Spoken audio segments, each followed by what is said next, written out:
Hello दोस्तों, कैसे हो आप सब। उम्मीद करता हूँ बेहद स्वस्थ होंगे, मस्त होंगे। आज का जो हमारा वीडियो सेक्शन होगा that is called stereo chemistry of SN2 mechanism. तो वीडियो को शुरू करने से पहले जो भी दोस्त इस वीडियो सेक्शन के माध्यम से मुझे देख पा रहे हैं, सभी दोस्तों को, भाइयों को, बहनों को आपके अपने दोस्त की तरफ से सबसे पहले प्यार भरी राम राम, सत श्री अकाल, जय हिंद, जय भारत। उम्मीद करता हूँ आप बेहद स्वस्थ होंगे, मस्त होंगे और माता पिता की सेवा कर रहे होंगे। तो ध्यान से सुनना है। अपने वीडियो सेक्शन को शुरू करने से पहले चार लाइनें पेश कर देता हूँ। कुछ एक लोग जो हैं वो लगातार एक दूसरे की क्या करते हैं, बुराइयां करते हैं। तो आज चार लाइनें पेश उन लोगों के लिए जो हमेशा दूसरे व्यक्ति में सिर्फ बुराइयां देखते हैं।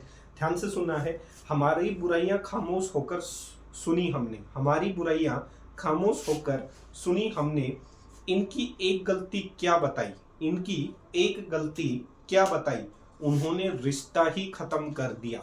सही है भाई, हमने तो अपनी बुराइयां सुन ली भाई, सही है, लेकिन हमने जैसे ही उनकी गलती बताई उन्होंने क्या खत्म कर लिया, रिश्ता। तो उम्मीद करता हूं संभाल लेंगे आप इस शायरी को, इस लाइन को। फिर चलेंगे आगे की तरफ। स्टीरियो केमिस्ट्री का मीनिंग समझो। स्टीरियो केमिस्ट्री का मीनिंग होता है किसी भी कार्बन के चारों तरफ या किसी भी स्टीरियो सेंटर के चारों तरफ एटम या ग्रुप का क्या अरेंजमेंट होगा। भाई ये मान लेता हूं कोई एटम है, सही है, इसको मान लेता हूं, ये दिख रहा होगा, ये एक सेंटर है, स्टीरियो सेंटर। इस सेंटर के चारों तरफ एटम या ग्रुप का कैसा अरेंजमेंट है थ्री डायमेंशन स्पेस के अंदर, उस चीज को आप केमिस्ट्री को, उस ब्रांच को क्या कह सकते हो, स्टीरियो केमिस्ट्री कह सकते हो। तो एक ऐसी ब्रांच जो आपको किसी भी मॉलिक्यूल के चारों तरफ एटम किस तरीके से अरेंज हो रखे हैं उसकी इंफॉर्मेशन दे थ्री डायमेंशन स्पेस में, that is called stereo chemistry. सही है। अब देखो SN2 मैकेनिज्म में क्या होता है अकॉर्डिंग टू, ध्यान से देखना है, बिल्कुल बेसिक से लेके चल रहे हैं। According to SN2 mechanism, video section छोटे इसीलिए बनाए जा रहे हैं ताकि आप बेस को समझ पाए। अकॉर्डिंग टू SN2 मैकेनिज्म जो न्यूक्लियोफाइल है, according to SN2 mechanism nucleophile attacks from backside. सही है। अटैक्स ऑन कार्बन, ऐसे लिख लो भाई, अटैक्स ऑन कार्बन, कार्बन पर अटैक करेगा, attacks on carbon from back side, पीछे से अटैक करेगा। कब? Before the departure of halogen, halogen के निकलने से पहले न्यूक्लियोफाइल जो है वो उस कार्बन पे क्या कर देगा, अटैक कर देगा। क्यों? क्योंकि SN2 मैकेनिज्म में हमने पढ़ा था, क्या पढ़ा था, ट्रांजिशन स्टेट की फॉर्मेशन होती है। ट्रांजिशन स्टेट तब बनेगी जब बॉन्ड साथ साथ टूटे और साथ साथ बॉन्ड की क्या हो, फॉर्मेशन। तो न्यूक्लियोफाइल जो है वो हेलोजन के निकलने से पहले ही कार्बन पे क्या कर देता है, अटैक कर देता है। इसकी वजह से क्या होगा, ड्यू टू दिस रीजन, इस रीजन की वजह से, due to this reason inversion of configuration take place, inversion of, due to this reason inversion of configuration take place। इसकी वजह से उसकी जो कॉन्फ़िगरेशन है वो हो जाएगी reverse. Due to this reason inversion of configuration take place और कॉमनली कॉल्ड, और कॉमनली से क्या कहा जाता है, और commonly called as Walden inversion. इसे किस इन्वर्जन के नाम से जाना जाता है, वाल्डर इन्वर्जन के नाम से जाना जाता है। SN2 मैकेनिज्म में जो न्यूक्लियोफाइल है वो पीछे से हमला करेगा, पीछे से हमला करने की वजह से उसकी जो कॉन्फ़िगरेशन है वो क्या कर जाएगी, रिवर्स कर जाएगी। जो भी उसकी कॉन्फ़िगरेशन है वो रिवर्ट कर जाएगी, चेंज हो जाएगी, रिवर्स हो जाएगी। तो उस कॉन्फ़िगरेशन को आप किस नाम से जान सकते हो, SN2 मैकेनिज्म के नाम से या वाल्डर इन्वर्जन के नाम से जान सकते हो। क्या कहा वो समझो जरा। न्यूक्लियोफाइल होगा, सही है, वो जो न्यूक्लियोफाइल है वो क्या करेगा, अटैक करेगा। क्या करेगा, अटैक। ध्यान से देखना है, ये कोई न्यूक्लियोफाइल रहा होगा, सही है, ये क्या करेगा, अटैक। ऐसे दिखा देता हूं, आपने पढ़ा होगा वेज डैश फॉर्मूला, सही है, वेज डैश फॉर्मूले से ये जो है वेज, वेज मतलब टुवर्ड्स द ऑब्जर्वर, ऑब्जर्वर की तरफ, डैश का मतलब होता है अवे फ्रॉम ऑब्जर्वर। मान लेता हूं जो हेलोजन है वो किस पे लगा हुआ है, वेज के ऊपर लगा हुआ है, सही है। अब जैसे ही न्यूक्लियोफाइल इसके ऊपर अटैक करेगा तो हमने पढ़ा था पहले क्या बनती है, एक ट्रांजिशन स्टेज बनती है, ट्रांजिशन स्टेट बनती है। जिसमें पहली बार कार्बन कितने बॉन्ड बना लेता है? 5 बॉन्ड। कैसे? पुराने बॉन्ड तो टूट जाते हैं, तो इसका मतलब हेलोजन के साथ तो जो बॉन्ड है वो तो टूटेगा, सही है, और न्यूक्लियोफाइल के साथ बॉन्ड क्या करेगा? बनता हुआ नजर आएगा। तो हेलोजन के साथ तो बॉन्ड टूट रहा है और न्यूक्लियोफाइल के साथ बॉन्ड क्या कर रहा है मेरे भाई? बनता हुआ नजर आ रहा है। इस न्यूक्लियोफाइल को थोड़ा ऊपर दिखा दो भाई, सही है, ताकि देखने में अच्छा लगे। दिखा, ये बॉन्ड टूट रहा है क्योंकि ये तो निकलेगा और ये क्या करेगा? जुड़ेगा। तो पीछे मैंने लिख पाया, न्यूक्लियोफाइल जो है हमला तब करेगा जब हेलोजन वहां से निकलने की ताक में रहेगा, निकलने की कोशिश करेगा। तो न्यूक्लियोफाइल जो है हमला तभी कर देगा जब हेलोजन निकलने की कोशिश में होगा। पहले ऐसा मत कर देना कि हेलोजन को बाहर निकाल दो, आंसर गलत हो जाएगा। इस स्टेज को हमने कहा था ट्रांजिशन स्टेज। क्या कहा? ट्रांजिशन स्टेज या फिर ट्रांजिशन स्टेट कह सकता हूं। इसके बाद क्या हुआ होगा? हेलोजन निकल गया होगा, न्यूक्लियोफाइल जुड़ गया होगा। अब जैसे ही जुड़ा होगा तो कॉन्फ़िगरेशन क्या हो गई? रिवर्स। देखो ध्यान से, ये वेज पे जुड़ा होगा। हेलोजन किस पे जुड़ा हुआ है? वेज पे। हेलोजन किस पे जुड़ा हुआ है? वेज पे, सही है। तो जैसे ही न्यूक्लियोफाइल इस पे अटैक करेगा तो यहां से हेलोजन हट जाएगा वेज से और किस पे पहुंच जाएगा? न्यूक्लियोफाइल डैश पे। कह सकता हूं, देखो ध्यान से, ऐसे दिखा रहा हूं नीचे की तरफ। जो चीज वेज पे हुआ करती थी वो किस पे पहुंच जाएगी मेरे भाई? डैश पे। तो हेलोजन किस पे था? वेज पे। और न्यूक्लियोफाइल जो है वो किस पे पहुंच जाएगा? डैश पे। तो इसका मतलब कह सकता हूं जो कॉन्फ़िगरेशन पहले थी उस कॉन्फ़िगरेशन का क्या हो गया? उल्टा हो गया। तो इस कॉन्फ़िगरेशन को आप किस नाम से जान सकते हो? इन्वर्जन ऑफ कॉन्फ़िगरेशन के नाम से जान सकते हो। अगर कोई चीज डैश पे होती, अगर हेलोजन डैश पे होता तो न्यूक्लियोफाइल किस पे जुड़ जाता? वेज पे। अगर हेलोजन वेज पे है तो न्यूक्लियोफाइल किस पे जुड़ेगा? डैश पे। उसके जस्ट अपोजिट कॉन्फ़िगरेशन बनती हुई नजर आएगी।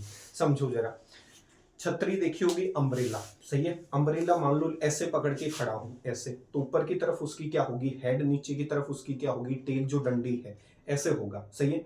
अब इससे क्या होगा? मैं इन्वर्जन ऑफ कॉन्फ़िगरेशन का मीनिंग समझा रहा हूं। उस अम्ब्रेला को क्या कर दूं? उल्टा कर दूं। कैसे? ऐसे। इस तरफ तो आपकी वो हो जाए टेल जो डंडी है और इस तरफ उसका क्या हो जाए? हेड। तो अम्ब्रेला जैसे आपने सीधा पकड़ रखा था उस अम्ब्रेला को उल्टा कर दो। सीधा जो था वो सीधी कॉन्फ़िगरेशन थी, जैसे ही उसको रिवर्स कर दिया that is called inversion of configuration. ये मीनिंग होता है इन्वर्जन का। तो जो चीज वेज पे थी वो डैश पे चली जाएगी, जो डैश पे थी वो किस पे पहुंच जाएगी?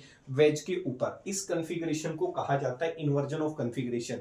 और SN2 मैकेनिज्म में जो न्यूक्लियोफाइल है वो हमेशा पीछे से अटैक करेगा और पीछे से अटैक करने के बाद हेलोजन बॉन्ड टूटने से पहले न्यूक्लियोफाइल उसके साथ जुड़ जाएगा और कॉन्फ़िगरेशन को क्या कर देगा? रिवर्ट कर देगा, चेंज कर देगा। उदाहरण से समझो, सही है। जैसे एनसीईआरटी का उदाहरण समझा देता हूं। फॉर एग्जांपल, मिथाइल क्लोराइड है। क्या है? Methyl chloride.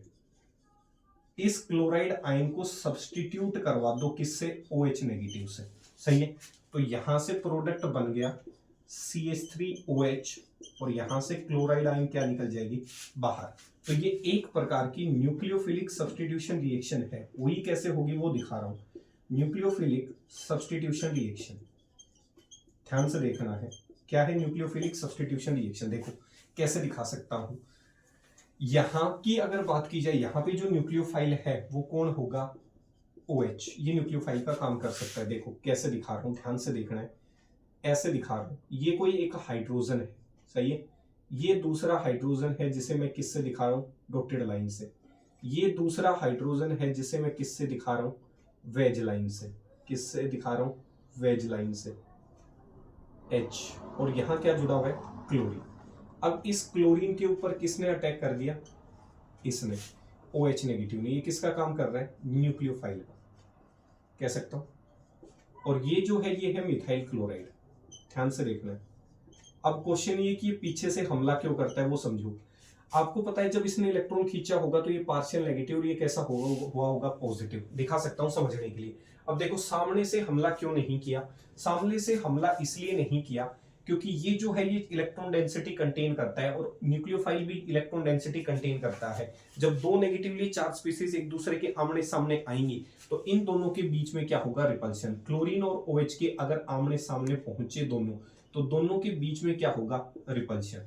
इसीलिए जो न्यूक्लियोफाइल है वो आगे का रास्ता छोड़कर कौन सा रास्ता पसंद करता है, पीछे का रास्ता पसंद करता है। मतलब जो न्यूक्लियोफाइल है वो अटैक करेगा कहां से, पीछे से। आगे से अटैक क्यों नहीं किया, क्योंकि इसकी इलेक्ट्रॉन डेंसिटी, चार्ज कैसा होगा, नेगेटिव, ये भी कैसा, नेगेटिव। दो नेगेटिवली चार्ज स्पीशीज जब एक दूसरे के आमने सामने आएंगे, इलेक्ट्रॉन खींचने की वजह से नेगेटिव, ये भी नेगेटिव, जब नेगेटिव नेगेटिव एक दूसरे के आमने सामने आएंगे तो क्या करेंगे, रिपल्शन। उस रिपल्शन से बचने के लिए न्यूक्लियोफाइल कहां घुस जाता है, पीछे से हमला करना क्या कर देता है, शुरू कर देता है। अब देखो जैसे इसने हमला किया होगा तो क्या बनी होगी, ट्रांजिशन स्टेज बनी होगी। ये H, ये भी क्या बना होगा, H, ये भी क्या बना होगा, ऐसे दिखा दो H, और ये बॉन्ड टूट गया होगा क्लोरीन वाला, और OH के साथ बॉन्ड बन गया होगा। इस स्टेज को मैं क्या कह सकता हूं, ट्रांजिशन स्टेज कह सकता हूं।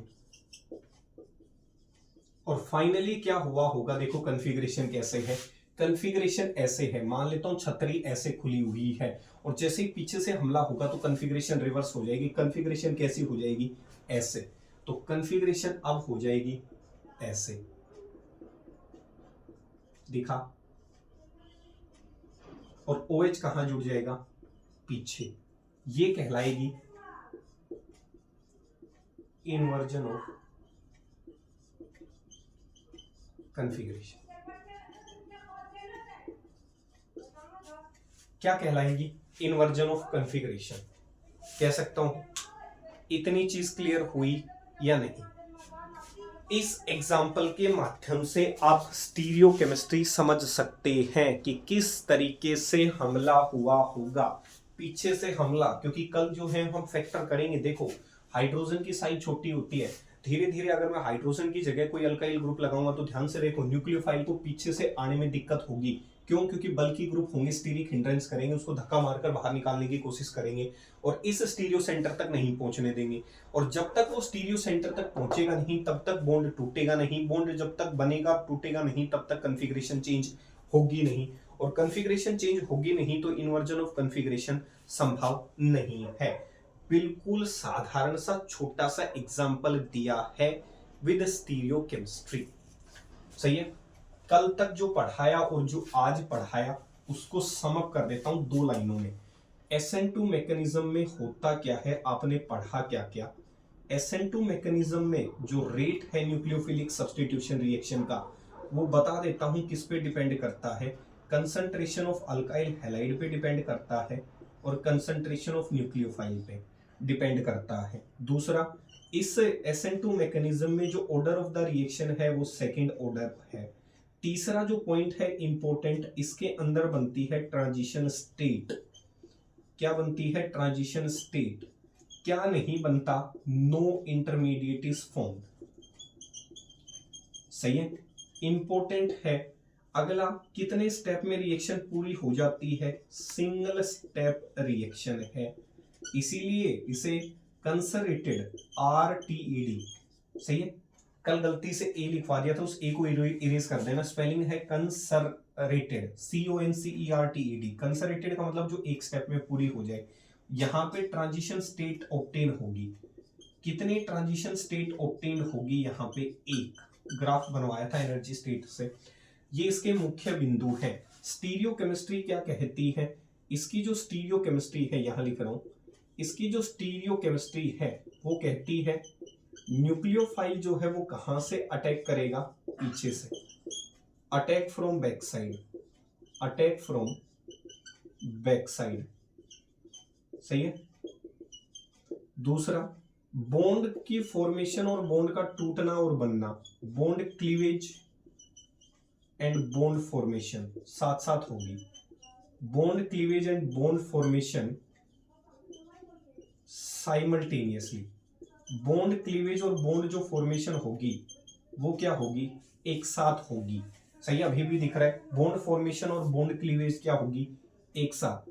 और इंपॉर्टेंट चीज ये है, जब एक साथ होगी तो कॉन्फ़िगरेशन कैसी कहलाएगी, इन्वर्जन ऑफ कॉन्फ़िगरेशन। अब तक के जितने भी बनाए हैं ये सभी का है माइंड मैप, SN2 जो पढ़ाया है। इन पॉइंट से ध्यान रख सकते हो, ये पहला, दूसरा, 3, 4, 5, 6, 7, ये है अहम मुख्य बिंदु जो हमने पढ़े हैं अब तक। सही है। फिर मिलेंगे कल factors affecting nucleophilic substitution reaction of SN2 mechanism कि कौन कौन से फैक्टर्स इफेक्ट करते हुए नजर आएंगे। ध्यान से सुनना है, जाने से पहले 2 लाइनें पेश कर देता हूं। सही है, तो ध्यान से सुनना है। अर्ज है कुछ होश नहीं रहता, ध्यान से सुनना है। अर्ज किया है कुछ होश नहीं रहता, कुछ ध्यान नहीं रहता, इंसान मोहब्बत में इंसान नहीं रहता। तो ये 4 लाइनें आपको डेडिकेटेड कर दी हैं। मोहब्बत में ऐसी हालत हो जाती कि इंसान इंसान नहीं रहता। सही है, कुछ होश नहीं रहता, कुछ ध्यान नहीं रहता, इंसान मोहब्बत में इंसान नहीं रहता। तो मिलेंगे फिर अगले वीडियो सेक्शन में। तब तक के लिए स्टे सेफ, स्टे सिक्योर, माता पिता का ध्यान रखें। तब तक के लिए जय हिंद, जय भारत।